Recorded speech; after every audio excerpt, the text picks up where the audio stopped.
Lenovo i5 11 generation laptop, i5 11 generation 24 GB র্যামের সাথে আপনাদের দেখিয়ে দিচ্ছি।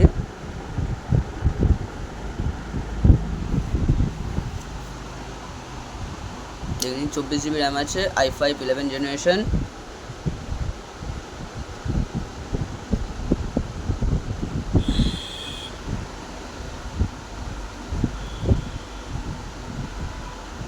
,512 GB SSD আছে, M.2 SSD। যারা 24 GB র্যাম চান তাদের জন্য পড়বে 24,000 টাকা, আর যারা 16 GB র্যাম চান তাদের জন্য পড়বে 22,000 টাকা। তো এতে আছে Lenovo i5 11 generation 24 GB RAM 512 GB M.2 SSD, শুধু SSDটা M.2 SSD, ঠিক আছে। এটার প্রাইস আছে বলে দিচ্ছি আপনাদের 24,000 টাকা। আর যদি 16 GB র্যাম করাতে চান সেটাও পেয়ে যাবেন আপনারা, তো সেটার জন্য পড়বে 22,000 টাকা। স্ক্রিনে যে নাম্বারটা দেওয়া আছে সেই নাম্বারে তাড়াতাড়ি কল করুন।